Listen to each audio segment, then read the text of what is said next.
ये कहानी हिमाचल प्रदेश की उन गहरी, ठंडी और धुंधली घाटियों की है, जहां देवदार के ऊंचे वृक्षों के बीच आज भी पुरानी लोक कथाएं और डरावने सच सांस लेते हैं।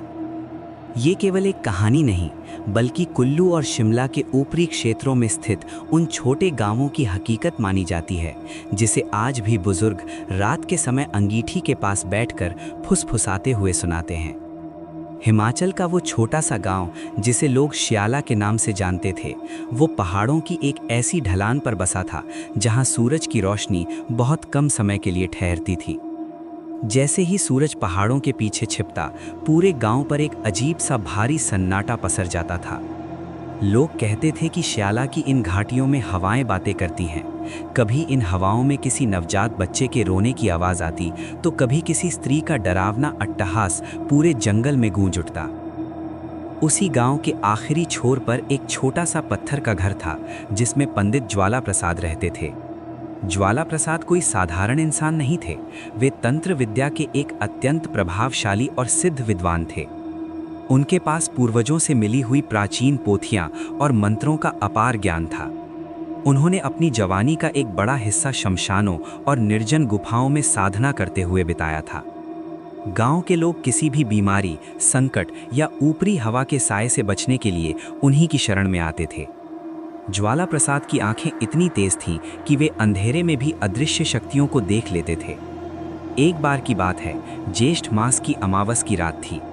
ज्वाला प्रसाद पास के एक दूसरे गांव तिलनी में किसी बीमार बच्चे का इलाज करके वापस लौट रहे थे। रास्ता बहुत दुर्गम था।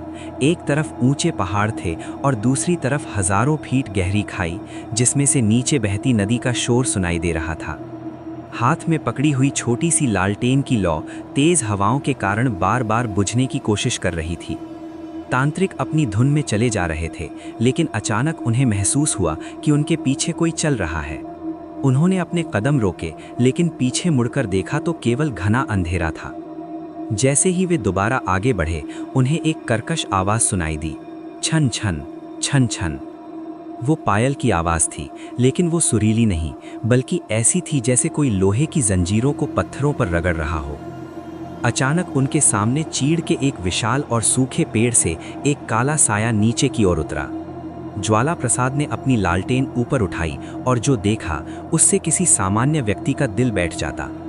उनके सामने एक अत्यंत डरावनी चुड़ैल खड़ी थी। उसके बाल इतने लंबे थे कि जमीन पर झाड़ू की तरह रगड़ रहे थे। उसका चेहरा पीला और झुर्रियों से भरा था, आंखें दहकते हुए कोयलों की तरह लाल थीं, और सबसे भयावह बात ये थी कि उसके पैर पूरी तरह पीछे की तरफ मुड़े हुए थे।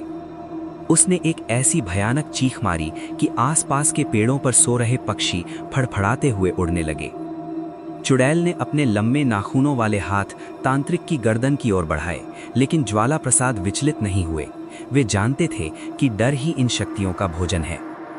उन्होंने तुरंत अपने झोले से अभिमंत्रित पीली सरसों और शमशान की राख निकाली और एक गुप्त मंत्र पढ़ते हुए उसे चुड़ैल की ओर फेंक दिया। ओम ह्लीम बगलामुखी के उच्चारण के साथ ही जैसे ही वो राख चुड़ैल को छुई, वो दर्द से कराहने लगी। वो साया वहीं जड़ हो गया, जैसे अदृश्य बेड़ियों में जकड़ दिया गया हो। ज्वाला प्रसाद ने अपनी बरसों की साधना का निचोड़ निकालने का फैसला किया। उन्होंने अपने झोले की सबसे गहरी जेब से एक पुरानी जंग लगी हुई लोहे की कील निकाली। ये कोई मामूली कील नहीं थी। इसे 7 रविवारों तक भैरव मंदिर की राख और शमशान की अग्नि में तपाकर सिद्ध किया गया था। तांत्रिक ने प्रचंड आवाज में मंत्रोच्चार शुरू किया, जिससे पूरी घाटी कांपने लगी। जैसे ही उन्होंने वो जंग लगी कील उस चुड़ैल के सिर के बिल्कुल बीचों बीच यानी ब्रह्मरंध्र में ठोकी, एक अविश्वसनीय घटना घटी। उस चुड़ैल की वो डरावनी आकृति धीरे धीरे बदलने लगी। उसका काला धुआं जैसा शरीर एक सुंदर स्त्री के रूप में परिवर्तित होने लगा। उसकी लाल आंखें शांत हो गईं, उसके पीछे मुड़े हुए पैर सीधे हो गए और उसकी भयानक चीख एक दर्द भरी सिसकी में बदल गई। तांत्रिक की मंत्र शक्ति ने उस प्रेत आत्मा को एक मानवीय शरीर में कैद कर दिया था। उस स्त्री को अपना पिछला कुछ भी याद नहीं था। वो एक कोरी स्लेट की तरह थी। ज्वाला प्रसाद उसे अपने घर ले आए और गांव वालों को बताया कि ये एक अनाथ लड़की है जो रास्ते में घायल मिली थी। धीरे धीरे समय बीता और तांत्रिक ने उस सुंदर स्त्री से विवाह कर लिया। अगले 10 वर्षों तक श्याला गांव ने एक बहुत ही शांत और सुखी जीवन देखा। ज्वाला प्रसाद और उस स्त्री के 2 बहुत सुंदर बच्चे हुए, एक बेटा और एक बेटी। वो स्त्री एक आदर्श पत्नी और मां की तरह घर संभालती थी। वो सुबह जल्दी उठकर ताजे दूध से दही मथती, बच्चों के लिए रोटियां बनाती और तांत्रिक की पूजा पाठ की सामग्री तैयार करती। लेकिन इन 10 वर्षों में ज्वाला प्रसाद ने कभी अपनी सतर्कता कम नहीं की। उन्होंने उस स्त्री को सख्त हिदायत दी थी कि वो कभी अपने बालों को पूरी तरह नहीं खोलेगी और न ही किसी को अपने सिर को छूने देगी। वे जानते थे कि जिस दिन वो कील निकल गई, वो शांत मां फिर से उसी खूंखार चुड़ैल में बदल जाएगी। इस दशक के दौरान गांव में 2 ऐसी घटनाएं घटीं जिन्होंने ज्वाला प्रसाद को अंदर तक हिला दिया था। एक बार कड़ाके की ठंड पड़ रही थी और घर की लकड़ी खत्म हो गई थी। पत्नी रसोई में खाना बना रही थी। जब ज्वाला प्रसाद अचानक अंदर पहुंचे तो उन्होंने देखा कि चूल्हे की आग को जलाए रखने के लिए उनकी पत्नी ने अपना दाहिना हाथ ही चूल्हे की जलती आग के अंदर डाल दिया था और बड़े आराम से दूसरी तरफ देख रही थी। उसे कोई दर्द नहीं था और आग की लपटें उसके हाथ को छू तो रही थीं पर जला नहीं पा रही थीं। ज्वाला प्रसाद ने चिल्लाकर उसे पीछे खींचा, तब जाकर वो होश में आई, जैसे वो किसी सम्मोहन में हो। दूसरी घटना तब हुई जब एक रात गांव का सबसे पुराना कुत्ता उनके घर के बाहर आकर बुरी तरह रोने लगा। उस रात चांद अपनी पूरी चमक पर था। ज्वाला प्रसाद की नींद खुली तो उन्होंने देखा कि उनकी पत्नी बिस्तर पर नहीं थी। वे दबे पांव घर की छत पर गए। वहां उन्होंने देखा कि वो स्त्री पूरी तरह नग्न अवस्था में छत के कोने पर खड़ी थी और उसका चेहरा बिल्कुल पीछे की ओर मुड़ा हुआ था, जैसे उसकी गर्दन में कोई हड्डी ही न हो। वो चंद्रमा की ओर देखकर एक अजीब सी, बहुत ही धीमी और डरावनी आवाज में कुछ बुदबुदा रही थी। ज्वाला प्रसाद ने तुरंत मंत्रों का जाप किया, जिससे वो स्त्री कांप कर गिर गई और वापस सामान्य स्थिति में आ गई। इन घटनाओं ने सिद्ध कर दिया था कि मंत्रों की कील ने केवल उसके शरीर को बांधा था, उसकी आत्मा अभी भी उसी काली दुनिया का हिस्सा थी। समय का चक्र घूमता रहा और एक दुर्भाग्यपूर्ण दोपहर आई। ज्वाला प्रसाद किसी धार्मिक अनुष्ठान के लिए पास के एक कस्बे में गए हुए थे और उन्हें लौटने में देर होने वाली थी। घर पर मां और उसकी 10 साल की बेटी अकेले थे। मौसम बहुत सुहावना था और पहाड़ों पर गुनगुनी धूप खिली थी। मां आंगन में बैठकर ऊन बुन रही थी। बेटी अपनी मां के लंबे घने और काले बालों को देखकर मोहित हो गई। उसने प्यार से मां का हाथ पकड़ा और कहा, मां, आज पिताजी घर पर नहीं है, क्या मैं आपके बालों में तेल लगाकर एक सुंदर सी चोटी बना दूं? मैं बिल्कुल पिताजी की तरह आपको परेशान नहीं करूंगी। मां ने पहले तो मना किया, उसे पति की चेतावनी याद थी, लेकिन बेटी की मासूम आंखों और उसकी जिद के आगे वो हार गई।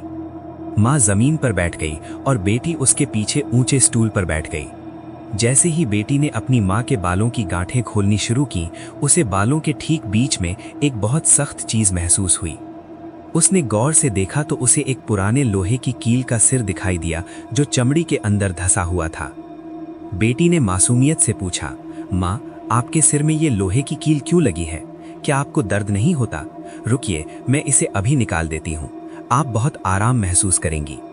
मां कुछ कह पाती उससे पहले ही बेटी ने अपनी पूरी ताकत लगाकर उस जंग लगी पुरानी कील को ऊपर की ओर खींच लिया। जैसे ही वो कील बाहर निकली, पूरे श्याला गांव का मौसम अचानक बदल गया। धूप गायब हो गई और काली घटाएं छा गईं। कमरे का तापमान 0 से नीचे चला गया। वो सुंदर मां अचानक जमीन पर गिरकर तड़पने लगी।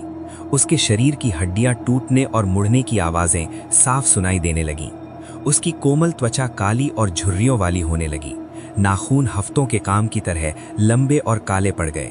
उसकी वो मधुर आवाज अब एक ऐसी चीख में बदल गई जिसे सुनकर आसपास के जंगलों के जानवर भागने लगे।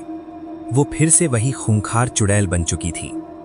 उसने अपनी लाल खूनी आंखों से अपनी बेटी की ओर देखा। एक पल के लिए ऐसा लगा जैसे वो उसे खा जाएगी, लेकिन तांत्रिक द्वारा घर की चौखट पर की गई मंत्रों की सुरक्षा के कारण वो वहीं ठिठक गई। वो चुड़ैल एक लंबी छलांग लगाकर खिड़की से बाहर निकली और हवा की गति से भागते हुए घने देवदार के जंगलों और बर्फीली चोटियों की ओर ओझल हो गई। जब ज्वाला प्रसाद शाम को घर लौटे तो उन्होंने अपनी बेटी को एक कोने में डरा हुआ और बेसुध पाया।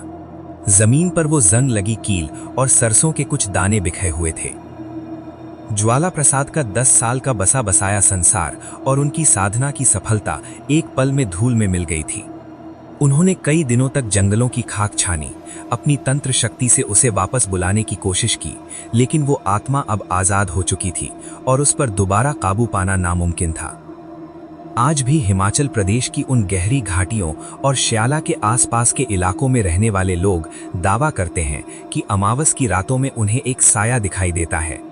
शिकारियों और चरवाहों का कहना है कि उन्होंने कई बार एक ऐसी स्त्री को देखा है जो पहाड़ों की ऊंची चट्टानों पर बैठकर अपने सिर को सहलाते हुए रोती है। वो अपने उन बच्चों के लिए रोती है जिन्हें वो चाहकर भी अब गले नहीं लगा सकती, लेकिन उसकी भूख और उसकी प्रेत योनि उसे फिर से इंसान बनने की अनुमति नहीं देती। गांव के लोग आज भी शाम ढलते ही अपने घरों के दरवाजों पर लोहे की कीलें और नींबू मिर्च लटकाते हैं, इस डर से